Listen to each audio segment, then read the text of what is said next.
সুপ্রিয় দর্শক মণ্ডলী, আজকের সংবাদপত্রে আপনাদের সবাইকে স্বাগত জানাচ্ছি।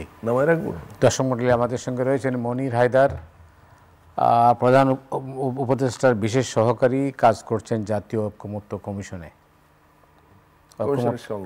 সঙ্গে।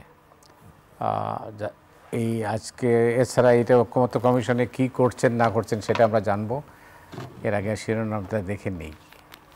বাংলাদেশ প্রতিদিনের শিরোনাম, যেভাবে ঘুরে দাঁড়াতে পারে অর্থনীতি, আসছে নির্বাচনী রূপরেখা। ইত্তেফাক থামছে না মব ভায়োলেন্স। শেখ হাসিনার বিরুদ্ধে মানবতা বিরোধী অপরাধের বিচার হবেই, কোনো সন্দেহ নেই।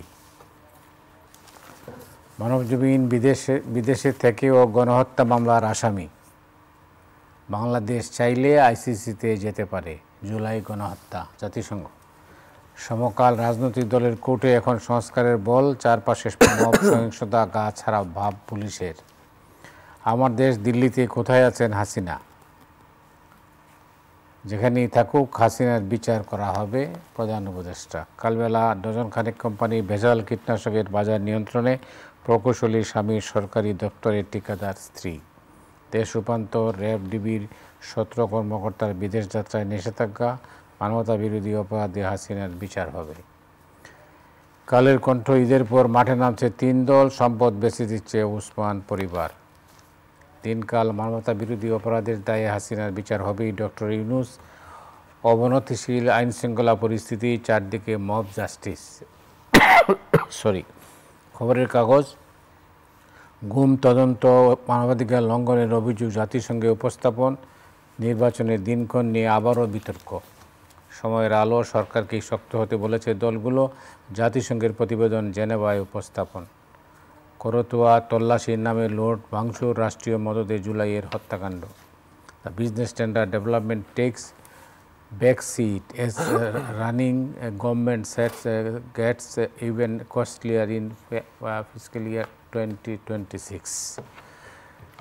শিরোনাম হচ্ছে যেটা দেখলাম। তো শিরোনামের দিকে যাওয়ার আগে আপনার শিরোনামটা নিয়ে আলোচনা করি। আপনি যে কমিশনে কাজ করেন, ঐক্যমত্য কমিশনে, তো সেই কমিশনের তরফে রাজনৈতিক দলগুলোর কাছে চিঠি পাঠানো শুরু হয়েছে। তো সেটাতে আপনারা কি লিখেছেন এবং কি আছে এর মধ্যে, এবং কতদিনের মধ্যে তাদেরকে রেসপন্ড করতে হবে, রিপ্লাই দিতে হবে? অনেক ধন্যবাদ মতি ভাই। প্রথমে একটু বলে নিই যে মুক্তভাবে কথা বলার অধিকার তো সাময়িকভাবে হারিয়েছি, যেহেতু একটা সিস্টেমের মধ্যে, একটা কাঠামোর মধ্যে ঢুকে গেছি সাময়িকভাবে, নিঃসন্দেহে। তো কথাবার্তা বলার ক্ষেত্রে একটু হিসাব নিকাশ করে বলতে হবে, কোনো সন্দেহ নেই। আর আরেকটা হচ্ছে, তারপরেও আমি মানে যেটা সত্য সেটা বলবো, যে বিষয়ে বলতে পারবো না সেটা বলবো না। আমি আপনাকে বিব্রত করব না। হ্যাঁ, তো আমার মানে আমার ভূমিকা সম্পর্কে আগে বলিনি। আমি তো জাতীয় ঐক্যমত্য কমিশনের কিন্তু অফিসিয়ালি কেউ না। জাতীয় ঐক্যমত্য কমিশন, এটার প্রধান মানে সভাপতি হলেন প্রধান উপদেষ্টা প্রফেসর মোহাম্মদ ইউনূস, এবং সহসভাপতি প্রফেসর আলী রিয়াজ, এবং আরও 5 জন সদস্য আছেন এই কমিশনে। তো প্রধান উপদেষ্টা তিনি তো আর ঐক্যমত্য কমিশনের সার্বক্ষণিক কর্মকাণ্ডে যুক্ত থাকতে পারেন না। সেই কারণে ওনার বিশেষ সহকারী হিসাবে আমি কমিশনের সঙ্গে যুক্ত আছি, কিন্তু আমি কমিশনের সদস্য না। তো আমি কমিশনের কর্মকাণ্ডের সঙ্গে যুক্ত আছি। প্রধান উপদেষ্টা এবং কমিশনের মানে কর্মকাণ্ডের মধ্যে যতটুকু সম্ভব আমি ভূমিকা রাখি আর কি। সঙ্গত কারণেই কমিশন কি করছে, কোন পর্যায়ে অগ্রগতি, কাজের মানে কোন সামনের মানে স্টেপ বাই স্টেপ কি হবে, সেগুলো সম্পর্কে আমার ধারণা আছে। তো আমি সেখান থেকে বলি, গত 15ই ফেব্রুয়ারি রাজনৈতিক দলগুলোর সঙ্গে ঐক্যমত্য কমিশনের একটা ব্যাপক পরিসরের একটা সভার মধ্য দিয়ে এই কমিশনের কার্যক্রম শুরু হয়। মূলত সেই দিন থেকে আনুষ্ঠানিকভাবে এই কমিশনের যাত্রা শুরু। প্রধান উপদেষ্টার সঙ্গে রাজনৈতিক দলগুলোর যে সভা ছিল, আপনার মনে আছে নিশ্চয়ই। তো এরপর গত কিছুদিন ধরে দৃশ্যত ঐক্যমত্য কমিশনের আর কোনো নড়াচড়া নেই। অনেকেই বলছেন যে কী ব্যাপার, কমিশন কি করছে। আসলে গত 2 সপ্তাহেরও বেশি সময় ধরে কমিশন প্রস্তুতি নিয়েছে যে রাজনৈতিক দলগুলোর সঙ্গে যে ধারাবাহিক আলোচনা শুরু হবে, কিসের ভিত্তিতে, যে ইতোপূর্বে গঠিত যে 6টা সংস্কার কমিশন, সংবিধান সংস্কার কমিশন, নির্বাচন ব্যবস্থা সংস্কার কমিশন, জনপ্রশাসন সংস্কার কমিশন, পুলিশি ব্যবস্থা সংস্কার কমিশন, দুর্নীতি দমন সংস্কার কমিশন, এই যে কমিশনগুলো, এই কমিশনগুলোর রিপোর্টগুলো সকল রাজনৈতিক দলকে পাঠানো। এটা পাঠানো হয়েছে এখন থেকে প্রায় 10 দিন আগে, 10-11 দিন আগে পাঠানো হয়েছে পূর্ণাঙ্গ রিপোর্ট। সবগুলো 6টা কমিশনের সবগুলো রিপোর্ট বিভিন্ন রাজনৈতিক দলকে পাঠিয়ে দেওয়া হয়েছে। এরপরে গত 10 দিন ধরে কমিশন যে কাজটা করেছে সেটা হলো যে এই বিস্তারিত রিপোর্ট যেটা ছিল সেখান থেকে গুরুত্বপূর্ণ যে সুপারিশগুলো কমিশনগুলোর, এই সুপারিশগুলোকে একটা সামারি আকারে নিয়ে এসেছে। সামারি আকারে নিয়ে এসে একটা স্প্রেডশিট বানানো হয়েছে, একটা ছক বানানো হয়েছে। আচ্ছা, ছকটা কিরকম আমি দর্শকদের একটু বুঝিয়ে বলি। এগুলো আমরা 2-1 দিনের মধ্যেই কমিশন প্রেস কনফারেন্স করে আরো ডিটেইল জানাবে। আমি একটু ধারণা দিয়ে রাখি যে ধরুন একটা সুপারিশ যে দ্বিকক্ষ বিশিষ্ট পার্লামেন্ট, আপার হাউস এবং লোয়ার হাউস চালু করা হবে, এটা একটা সুপারিশ। তো এই সুপারিশের পরে 3টি অপশন আছে: একমত, একমত নই, আংশিকভাবে একমত। এর বাইরেও যদি কোনো মন্তব্য থাকে সেটার জন্য আলাদা একটা জায়গা আছে, মন্তব্যের ঘর। এমনকি রাজনৈতিক দলগুলো চাইলে আলাদা কাগজ ব্যবহার করে এ ব্যাপারে বিস্তারিত তাদের অভিমত জানাতে পারে কোনো একটা নির্দিষ্ট সুপারিশ সম্পর্কে। তো এই স্প্রেডশিট গতকাল বুধবার বিভিন্ন রাজনৈতিক দলের উদ্দেশ্যে পাঠিয়ে দেওয়া হয়েছে। আমরা আশা করছি যে এরই মধ্যে অনেকের কাছে পৌঁছে গেছে, অথবা আজকে বৃহস্পতিবারের মধ্যে। এটা কি শুধু হার্ড কপি? এটা হার্ড কপি, কিন্তু আমরা কয়েকদিনের মধ্যে এটাকে সফট মানে অনলাইনেও নিয়ে যাব। আচ্ছা, মানে কমিশন নিয়ে যাবে, যাতে করে কোনো রাজনৈতিক দল যদি চায় তাহলে সে অনলাইনে গিয়েও এটা ফিল আউট করতে পারবে। তো সেটার কাজ চলমান আছে। তো এখন হার্ড কপি যেটা পাঠানো হয়েছে, এটায় আমরা একটা মানে কমিশন একটা চিঠি দিয়েছে এটার সঙ্গে যে আগামী 13ই মার্চের মধ্যে রাজনৈতিক দলগুলো এই যে স্প্রেডশিট এটা পূরণ করে কমিশনের কাছে ফেরত পাঠাবে, এবং এরপর কমিশন সেটার ভিত্তিতে রাজনৈতিক দলগুলোর সঙ্গে ধারাবাহিকভাবে আলোচনায় যাবে। মানে কমিশন 6 কমিশনের সুপারিশ এবং রাজনৈতিক দলগুলোর অবস্থান সেটা নিয়ে আলোচনা চলবে। তো এটা নিয়ে যেহেতু আপনারা 15 ডেজের মধ্যে বা 13 ডেজ বোধ হয়, 13 ডেজ না, 13ই মার্চের মধ্যে, 13 মার্চের মধ্যে, মানে 8-9 দিন সময় দেওয়ার পরে আপনারা কি করবেন? ওই যে আমরা তখন রাজনৈতিক দলগুলোর সঙ্গে ধারাবাহিক আলোচনায় চলে যাব, প্রত্যেকটা পার্টির ইন্ডিভিজুয়াল পার্টির সঙ্গে। ওকে, এখানে ইন্ডিভিজুয়ালিও হবে, আর কিছু আছে জোট, সেখানে আমরা জোটগতভাবে তাদের সঙ্গে আলোচনা করব, এভাবে মানে কমিশন করবে। আমি বলে ফেলছি, এই প্রক্রিয়া কতদিন চলবে? এইটা এখনো পর্যন্ত এটা চূড়ান্ত সময়সীমা নির্ধারিত হয়নি, কারণ আসলে আলোচনা শুরু হবার পর বোঝা যাবে যে এই আলোচনা প্রক্রিয়া কতটা সময় নেবে। 54টা পার্টিকে আপনারা দিয়েছেন সম্ভবত? 54টা পার্টিকে না, আমরা 32টা পার্টিকে দিয়েছি। আর এর আগে যখন প্রধান উপদেষ্টার সঙ্গে 15ই ফেব্রুয়ারি রাজনৈতিক দলগুলো আলোচনায় বসেছিল, সেখানে 54টা দল ছিল, কিন্তু 54টা দলের মধ্যে বেশ কিছু দল ছিল জোটভুক্ত। সেক্ষেত্রে আমরা জোটকে আমন্ত্রণ জানিয়েছিলাম। আচ্ছা, তো আলোচনার ক্ষেত্রেও সেটা অনুসরণ করা হবে যে আমরা দেখা যাচ্ছে অনেকগুলো দল মানে আছে, কোথাও 4 দলীয় জোট, কোথাও 5 দলীয় জোট, কোথাও 12 দলীয় জোট, তারপরে গণতন্ত্র মঞ্চ, এ ধরনের আছে। তা আমরা তাদেরকে অফার করব যে তারা জোট হিসাবে আলোচনায় আসবে। পরে বাস্তব পরিস্থিতি কি দাঁড়ায় সেটার উপরে তাদের নবগঠিত মানে জাতীয় গণতান্ত্রিক পার্টি, জি, জাতীয় গণতান্ত্রিক পার্টি, এটা বলে নেওয়া ভালো। এর আগে যখন প্রধান উপদেষ্টার সঙ্গে আলোচনা হয়েছিল, সেখানে তখনও জাতীয় নাগরিক পার্টি গঠিত হয়নি, তখন জাতীয় নাগরিক কমিটি ছিল। আমরা তাদেরকে আমন্ত্রণ জানিয়েছিলাম, কারণ আমন্ত্রণ জানানোর ক্ষেত্রে তখন যে কনসেপ্টটা ঠিক করা হয়েছিল সেটা হলো রাজনৈতিক দল ও শক্তিসমূহকে আমন্ত্রণ।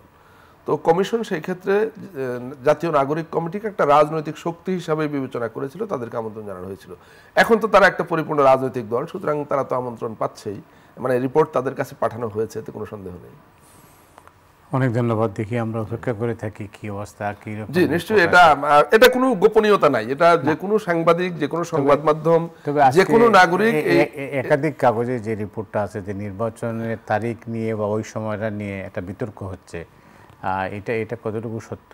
না, প্রথম কথা হলো নির্বাচনের দিনক্ষণের ব্যাপারে তো আর কমিশনের কোনো সম্পর্ক নেই, সেটা নির্ধারণ করবে সরকার এবং নির্বাচন কমিশন। তো এ ব্যাপারে সরকারের তরফ থেকে যে বক্তব্য আসে, বিশেষ করে স্বয়ং মাননীয় প্রধান উপদেষ্টা যে বক্তব্য দিচ্ছেন, এর বাইরে তার কোনো বক্তব্য হতে পারে না। আমরা দেখেছি তিনি বারবারই বলেছেন যে নির্বাচন ডিসেম্বরে হতে পারে, হ্যাঁ, যদি বিশেষ কোনো পরিস্থিতি না হয়। এর বাইরে তো সরকারের তরফ থেকে আমি এর চাইতে মানে উচ্চ পর্যায়ে তো আর কোনো কোথাও নেই। তিনি যেটা বলছেন এর বাইরে আর কি বলার বা জানার থাকতে পারে আমি জানি না। ওয়েল, এই প্রসঙ্গ বাদ দিয়ে অন্য প্রসঙ্গ যাই, না হলে সময় চলে যাবে।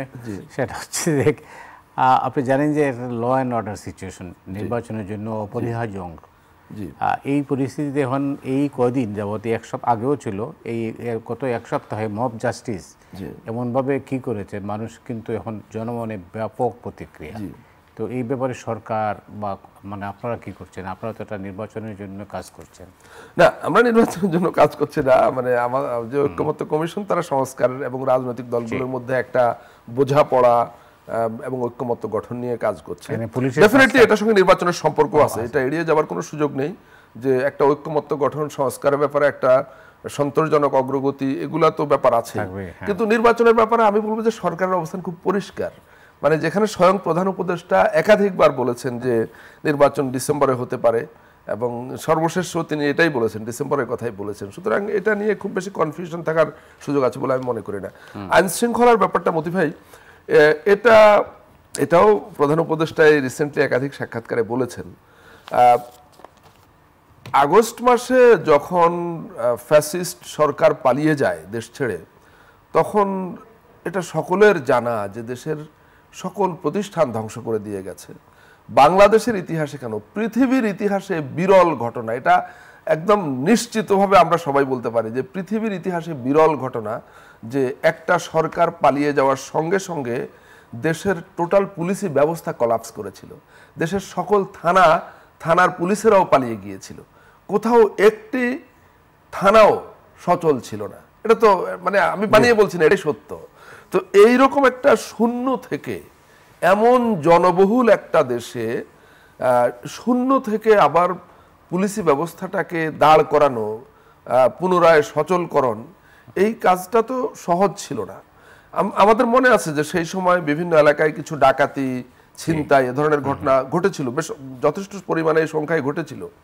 কিন্তু আমার কাছে মনে হয়েছে যে সরকার যথেষ্ট দ্রুততার সঙ্গে পুলিশি ব্যবস্থা পুনরায় সচল করেছে, এবং আইন শৃঙ্খলা পরিস্থিতি স্বাভাবিক পর্যায়ে নিয়ে আসবার জন্য সরকারের চেষ্টা ছিল, আছে।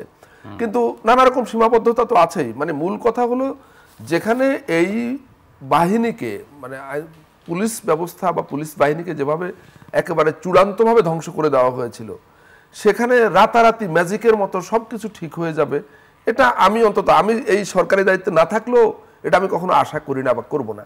নিঃসন্দেহে আরও ভালো করবার আছে। এটা আমি একটু কৌতুক করেই বলি যে জেনারেল এরশাদের সময় আপনার মনে থাকবে যে তখন একজন পিআইও, প্রিন্সিপাল ইনফরমেশন অফিসার ছিলেন শামসুল হুদা। তো তিনি দৈনিক জনতায় কলাম লিখতেন। একবার তিনি লিখেছিলেন নাকি, আপনাদের মতো সিনিয়রদের কাছ থেকে শুনেছি, তার কলামের শিরোনাম ছিল, এরশাদ সাহেব যাহা করিয়াছেন ভালোই করিয়াছেন, তবে আরও ভালো করিলে তাহা আরও ভালো হইত। তো এখন আইন শৃঙ্খলার অবশ্যই আরও উন্নতি হওয়া দরকার, আরও ভালো হওয়া দরকার, মানুষ আরও নিরাপদ বোধ করা দরকার। সরকার চেষ্টা করছে, ঘাটতিও হয়তো আছে। আমি বিশ্বাস করি মানে অল্প সময়ের ব্যবধানে পরিস্থিতি আরও অনেকখানি উন্নতি হবে। এই কারণে হবে যে সরকারের সদিচ্ছার কোনো কমতি নাই। মানে এটা তো আমাদের স্বীকার করতে হবে যে এই সরকার অন্তত আগের সরকারের মতো পুলিশকে বিশেষ কোনো উদ্দেশ্যে ব্যবহার করছে না। এই সরকারের কোনো দলীয় ক্যাডার বাহিনী নাই। এই সরকারের নিজেদের কোনো রাজনৈতিক অভিলাষ কিংবা রাজনৈতিক স্বার্থ নাই। সুতরাং সরকার আইন শৃঙ্খলা পরিস্থিতির অবনতি হতে দেবে কেন? সরকারের তো এমন বিশেষ কোনো সমর্থক বা কর্মী বাহিনী নাই যারা চাঁদাবাজি করবে, মানুষের উপর অত্যাচার করবে, আর পুলিশ সেটা তাকিয়ে তাকিয়ে দেখবে, কিংবা ক্ষেত্র বিশেষে পুলিশ তাদের সহযোগী হবে। এই সরকারের তো অন্তত সেটা নাই। সুতরাং আমি বিশ্বাস করি যে আইন শৃঙ্খলা পরিস্থিতির উন্নতি হবে সামনের দিনগুলোতে আরও। ধন্যবাদ। আপনি জানেন যে প্রফেসর ইউনূস আপনার সাক্ষাৎকার দিয়েছেন স্কাই নিউজকে। জি, সেখানে তিনি বলছেন হাসিনাকে বিচারের মুখোমুখি হতে হবে।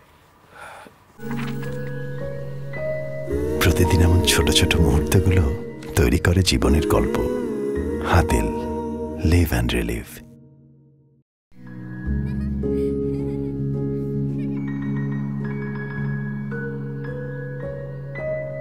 প্রতিদিন এমন ছোট ছোট মুহূর্তগুলো তৈরি করে জীবনের গল্প। Hatil, live and relieve.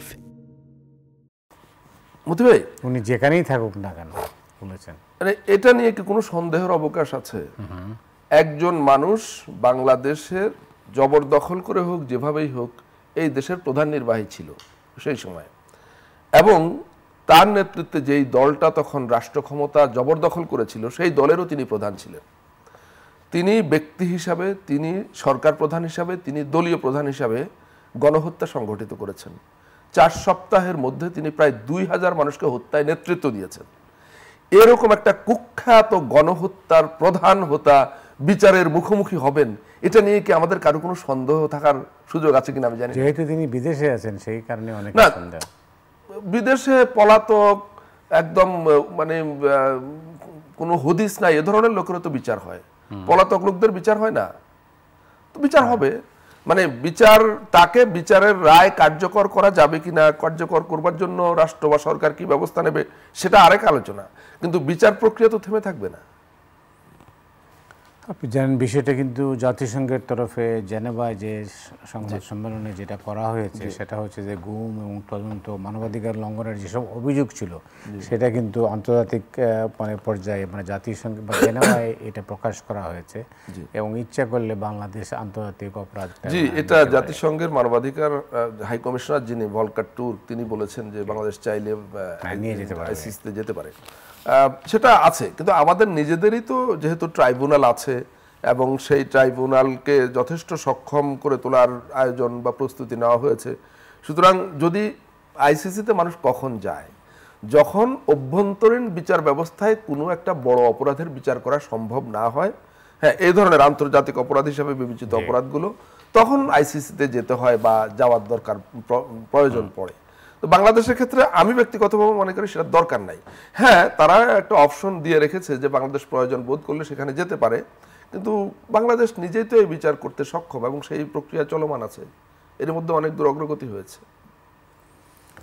দেশের অর্থনীতি, জি, এই মুহূর্তে একটা উদ্বেগ আছে, মানে বিশেষ করে কলকারখানা বন্ধ হচ্ছে, বিদেশি বিনিয়োগ হচ্ছে না, স্থানীয়ভাবেও বিনিয়োগ হচ্ছে না। তো এই পরিস্থিতিতে কীভাবে অর্থনীতি ঘুরে দাঁড়াবে? আপনার সঙ্গে আমি এটা দ্বিমত করব না যে অর্থনৈতিক ক্ষেত্রে নতুন বিনিয়োগের ক্ষেত্রে স্থবিরতা আছে। হয়তো যারা বিনিয়োগ করবেন বা বিনিয়োগের জন্য যাদের প্রস্তুতি আছে তারা মনে করছেন যে সামনে কি হয়, কবে নির্বাচন হয়, তারা একটা সার্টেন মানে ভবিষ্যৎ দেখতে চান, একটা নিশ্চিত মানে সামনের 2, 4, 5 বছর 7 বছরের নিশ্চয়তা চান, তারপরে তারা হয়তো বিনিয়োগ করবেন, এটা একটা আছে। আমি অর্থনীতির ছাত্র না, অর্থনীতি অত বুঝিও না, কিন্তু একজন সাধারণ মানুষ হিসেবে যেটা আমি বুঝি, যে আমাদের মনে থাকবার কথা যে 5ই আগস্টের পূর্ববর্তী 1 বছরের কথা যদি আমরা বিবেচনা করি, আমরা দেখেছি যে ডলারের দাম কিভাবে লাফিয়ে লাফিয়ে বেড়েছে, এবং ওই সময় অর্থনীতিবিদরা আশঙ্কা প্রকাশ করে বলেছিলেন যে এই ধারা চলতে থাকলে 2024 সালের শেষ নাগাদ ডলারের দাম 150 টাকা পেরিয়ে যেতে পারে। কিন্তু আমি বলবো যে আমাদের জন্য বিরাট স্বস্তির ব্যাপার যে ডলারের দাম সে অর্থে কিন্তু বাড়েনি। ডলারের দাম 121-22 টাকায়, মানে যারা কার মার্কেট থেকে কিনছেন তারা 121-22 টাকা কিনছেন, আমি নিশ্চিত না এই মুহূর্তে সরকারি রেটটা কত। তো এটাকে আমি বলবো যে স্টেবল আছে, গত 7 মাসে ডলারের দামের সে অর্থে হেরফের হয়নি। এটা তো ডেফিনেটলি অর্থনীতির একটা বড় সূচক বা একটা ইন্ডিকেটর যে অর্থনীতি কোন অবস্থায় আছে, মানে একেবারে ভেঙে পড়েছে, একদম তলানিতে চলে গেছে, নিয়ন্ত্রণ করা যাচ্ছে না, মোটেও ব্যাপারটা সেরকম না। হ্যাঁ, নিঃসন্দেহে সরকারের ওই কথার মতো আরও অনেক কিছু হয়তো করার ছিল। সরকার চাইলে যে বিনিয়োগকারীদের মধ্যে হয়তো আস্থা ফেরানোর বা আস্থা সৃষ্টি করার জন্য আরও বিভিন্ন রকম উদ্যোগ নিতে পারত, সেখানে ঘাটতি থেকে থাকতে পারে। কিন্তু সরকার তো কাজ করছে, সরকার এই কাজের জন্য একজন তরুণ আপনার বিশেষজ্ঞকে বিনিয়োগ বোর্ডের প্রধান করেছে, এবং আমি দেখলাম যে সেই বিনিয়োগ বোর্ডের প্রধান যিনি, তিনি বিনিয়োগ উন্নয়ন কর্তৃপক্ষ, তিনি পৃথিবীর বিভিন্ন দেশে বিনিয়োগকারীদের সঙ্গে মিটিং করছেন, তাদেরকে আগ্রহী করে তুলবার চেষ্টা করছেন। এগুলা তো আসলে রাতারাতি সাফল্য আসবে না, এটা তো একটা সময় লাগবে। আই হোপ যে এটা খুব এর চাইতে খারাপ অবস্থায় যাবে না, বিশ্বাস করি। অনেক ধন্যবাদ। আপনি জানেন যে বাংলাদেশে একটা ঢালাও মামলার একটা সংস্কৃতি আছে। জি, এটা আগে ছিল, একজন হয়তো একটা ঘটনা ঘটলো, বিএনপির কোনো নেতাকে দিয়ে অথবা 500-1000 লোকের বিরুদ্ধে বা 10,000 লোকের বিরুদ্ধে মামলা হয়ে গেল। এইবার 5ই আগস্টের পরে ঢালাও মামলাটায় একদম যে মূল স্পিরিটটা, যে বিপ্লবের স্পিরিটটা, কিন্তু সেটা কিন্তু ক্ষতিগ্রস্ত হচ্ছে। না, এতে কোনো সন্দেহ নাই যে এটা একটা খুবই নেতিবাচক প্রবণতা, কিন্তু একটা মৌলিক পার্থক্য আছে মতি ভাই। সেটা হলো যে আগের 16 বছর যখন একটা ফ্যাসিস্ট মাফিয়াতান্ত্রিক সরকার রাষ্ট্রক্ষমতায় ছিল, সেই সময় এই ঢালাও মামলাগুলোর একটা বড় অংশের বাদী ছিল পুলিশ। আপনার নিশ্চয়ই মনে আছে, পুলিশ বাদী হয়ে কোথাও কোনো একটা ঘটনা ঘটলে দেখা যাচ্ছে যে 200-300 জনের নাম কিংবা 50-100 জনের নাম উল্লেখ করতো, এরপরে বলতো আরো অজ্ঞাতনামা 5,000 বা 7,000 10,000 লোক। এরপরে ওই যে একটা বাক্য যে অজ্ঞাতনামা আরো এত হাজার, ওইটা ধরে ওই সমগ্র এলাকার হাজার হাজার মানুষকে একটা মামলা সন্ত্রাসের মধ্যে ফেলে দেওয়া হতো। মানুষ সেই মামলা থেকে বাঁচার জন্য বাড়ি ঘর জমি জমা হালের বলদ সব বিক্রি করে টাকা দিত পুলিশকে। এগুলো একদম দেশের আনাচে কানাচে, ঢাকা শহর থেকে শুরু করে সব জায়গায় মানে একটা ভয়ঙ্কর পরিস্থিতি তৈরি হয়েছিল। আরেকটা ছিল, আপনি নিজেও অনেক মামলার আসামি, যে ওই কথিত মানে প্রধানমন্ত্রীর ভাবমূর্তি বা প্রধানমন্ত্রীকে কটূক্তির অপরাধে কোনো এক মফস্বলের কোনো এক জায়গায় হয়তো আওয়ামী লীগ বা তার কোনো অঙ্গ সংগঠনের একজন সমর্থক মামলা করে দিল যে মতিউর রহমান চৌধুরীর অমুক কথায় প্রধানমন্ত্রীর কটূক্তি হয়েছে কিংবা মনির হায়দারের এই কথায় কটূক্তি হয়েছে। এরপরে আমরা ব্যারিস্টার মইনুল হোসেনের কথা আমাদের মনে আছে। তো এই ধরনের মামলা হতো এবং পুলিশ কোনো রকম যাচাই বাছাই ছাড়া এ ধরনের মামলা নিয়ে রিপোর্ট দিয়ে দিত, কোর্ট ওয়ারেন্ট জারি করতো। আপনি আপনার মতো বহু মানুষ দেশের বিভিন্ন জায়গায় হাজিরা দিতে দিতে মানে আপনাদের একটা কঠিন অবস্থা তৈরি হয়েছিল। তো সেই ধরনের ধারা নাই। কিন্তু আপনি যেটা বললেন, হ্যাঁ 5ই আগস্টের পরে এক ধরনের ঢালাও মামলার প্রবণতা ছিল, এবং সেটা এখন আছে কিনা আমি নিশ্চিত না, কিন্তু ছিল। বহু লোককে মামলার মানে এখানে ব্যক্তিগত শত্রুতা বশত একটা সুযোগ নিয়েছে, পুলিশি ব্যবস্থা ছিল না, পুলিশ একটা মানে সংশয়ের মধ্যে ছিল কিভাবে আইন শৃঙ্খলা। এখানে যেহেতু নোবেল লরিয়েট প্রফেসর ইউনুস সরকারের প্রধান, সুতরাং খুব কঠোর ভূমিকায় পুলিশ যেতেও পারছে না, আন্তর্জাতিকভাবে আবার মানবাধিকার লঙ্ঘনের অভিযোগ উঠে কিনা এরকম ব্যাপারগুলো ছিল। তো এই সুযোগ নিয়ে এক ধরনের মতলববাজ লোকেরা তারা বহু নিরীহ নিরপরাধ মানুষকে আসামি করে মামলা করেছে। আপনার মনে থাকবার কথা যে সেপ্টেম্বর মাসের শেষের দিকে এমন পরিস্থিতিতে সরকার একটা সিদ্ধান্ত নিয়েছিল যে ঢালাও মামলার আসামিদেরকে এভাবে গ্রেপ্তার করা যাবে না। এটার আবার সুবিধা নিয়েছে কিছু ক্রিমিনাল, জেনুইন কালপ্রিটরা, তারা অনেকেই পালিয়ে যাবার সুযোগ পেয়েছে। তো এ ধরনের ঢালাও মামলার দুটা কুফল, একটা হলো এক ধরনের মানে জেনুইন কালপ্রিটদের অনেকে পালিয়ে যাবার সুযোগ পেয়েছে, আরেকটা হলো বহু নিরীহ নিরপরাধ মানুষ মামলার আসামি হয়ে একটা মহা পেরেশানিতে পড়ে গেছে। আমার আপনার পরিচিত বহু লোকজন, এই চ্যানেল আয়েরই একজন কর্মীর কথা, যে 5ই আগস্ট এবং তার আগের দিনগুলোতে সে পাবনাতে ছিল এবং সেই সময়কার সোশ্যাল মিডিয়াতে তার অ্যাক্টিভিটিসের বহু ছবি আছে, কিন্তু তাকে ঢাকার খিলগাঁও একটা মামলায় আসামি করে দেওয়া হয়েছে যে সে ওখানে যুবলীগের হয়ে গুলি করেছে বা এ ধরনের কিছু একটা। তো এরকম অনেক ঘটনা আছে। আমি যতটুকু জানি যে পুলিশ চেষ্টা করছে এই ধরনের মামলা যাচাই বাছাই করে। 10,000 লোককে আসামি করা, জি, এর প্রবণতা কমলো কিভাবে? না মানে আমি জানি না 10,000 লোককে আসামি করে মামলাটা কবে হয়েছে। এই তো ওই 5ই আগস্টের পরে। না, 5ই আগস্টের পরে হয়েছে। আমি বলেছি 5ই আগস্টের পর এই প্রবণতা দেখা দিয়েছিল, কিন্তু এখন মানে গত 1-2 মাসে এটা অনেক কমে এসছে, এটা নতুন করে হচ্ছে না। 5ই আগস্টের পর এ ধরনের প্রতিহিংসামূলক ব্যক্তিগত শত্রুতামূলক মামলা অনেক হয়েছে। পুলিশের অবস্থা ছিল এরকম, পুলিশ মামলা না নিয়ে পারেনি, মামলা না নিলে পরে তো পুলিশের উপরেই তো মানুষ চড়াও হয়। যে লোকটা বিদেশে ছিল তার বিরুদ্ধে মামলা হয় না, মামলা তো ওই যে বললাম কি কারণে হয়েছে, ব্যক্তিগত শত্রুতা।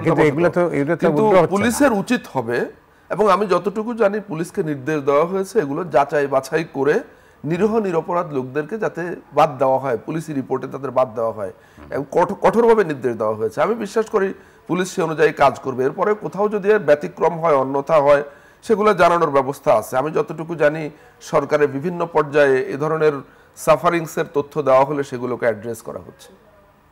না, সেটা তো খুবই ভালো কথা, যেটা যদি হয়ে থাকে তাহলে তো আমরা সবাই মানে অ্যাটলিস্ট আপনি কোথাও অন্যায় হচ্ছে এটা আপনি এখন বলতে পারবেন, অন্যায়ের প্রতিকার চাইতে পারবেন। এই ব্যবস্থাটা তো হয়েছে মতি ভাই, যেটা ধরেন 5ই আগস্টের আগে কেউ কোনোদিন কল্পনাও করতে পারতো না, যে একজন নিরীহ মানুষকে মিথ্যা মামলায় ফাঁসিয়ে দিয়ে দিনের পর দিন জেলে রাখছে, তাকে পুলিশ নিয়ে রিমান্ডের নামে পিটিয়ে তার হাঁটু ভেঙে দিচ্ছে, তার পায়ের গোড়ালিতে গুলি করা হচ্ছে, এগুলার কোনো প্রতিকার, কোনো প্রতিবাদ, কোনো কিছু করা যায়নি। এখন তো অ্যাটলিস্ট বলা যাচ্ছে, অ্যাটলিস্ট আমি নিরীহ মানুষ, আমার বিরুদ্ধে মিথ্যা মামলা হয়েছে, আমাকে অন্যায়ভাবে ফাঁসানো হয়েছে, এই কথাটা নিয়ে মানে ধরেন আমি একটু আগে যার কথা বললাম চ্যানেলের একজন কর্মী, মানে সে তো থানায় নাই, সে তো থাকতে পারছে, তাকে তো পুলিশ তাড়া করে বেড়াচ্ছে না, সে হয়তো মনে মনে একটা অস্বস্তি বা অশান্তিতে আছে যে আমি একটা নিরীহ মানুষ, আমার বিরুদ্ধে কেন এই মামলা হলো, কিন্তু তাকে তো আর পুলিশ তাড়া করে বেড়াচ্ছে না। যেটা ধরেন যদি কোনোভাবে 5ই আগস্টের আগে এ ধরনের কোনো নিরীহ লোককে কোথাও কোনো মামলায় ফাঁসিয়ে দেওয়া হতো, যতই সে নিরীহ হোক তাকে তো হয় পালিয়ে বেড়াতে হয়েছে, না হলে পুলিশের রিমান্ডে গিয়ে বা থানা হাজতে গিয়ে নির্যাতনের শিকার হতে হয়েছে, সেখান থেকে তো পরিস্থিতির উন্নতি হয়েছে। এটা ঠিক মন্ত্রী ভাই, আসলে সমস্যাটা কোথায় হয়েছে, আমি সাধারণ মানুষ, সুতরাং আমি সাধারণ মানুষের সেন্টিমেন্টের সঙ্গে একমত, যতই আমি এই মুহূর্তে সাময়িকভাবে একটা সরকারি পদে আছি। সেটা হলো যে 5ই আগস্টে যে ধরনের গণ অভ্যুত্থান বাংলাদেশে হয়েছে, এটা পৃথিবীর ইতিহাসে বিরল ঘটনাগুলোর একটা। এই অভ্যুত্থানের যে মাত্রা ছিল, সেই মাত্রার মধ্য দিয়ে মানুষের মানে আমাদের প্রত্যাশাটা অনেক উচ্চতায় চলে গিয়েছিল। সরকারের পারফরমেন্স হয়তো সেই প্রত্যাশার সঙ্গে তাল মেলাতে পারছে না, সমস্যাটা হয়েছে এখানে। কিন্তু সরকার যথেষ্ট চেষ্টা করছে, পরিস্থিতি আগের তুলনায় 1000 গুণ ভালো। আগে আমরা একটা জাহান্নামে ছিলাম, এখন হয়তো আমরা বেহেশতে নাই, কিন্তু অ্যাটলিস্ট একটা মাঝামাঝি জায়গা আমরা আছি, এতে কোনো সন্দেহ নাই। অনেক ধন্যবাদ আপনাকে। আপনাকে দর্শক মণ্ডলী, আজ রাতের মতো এখানে বিদায় নিচ্ছি, আগামীকাল আবার দেখা হবে। শুভরাত্রি।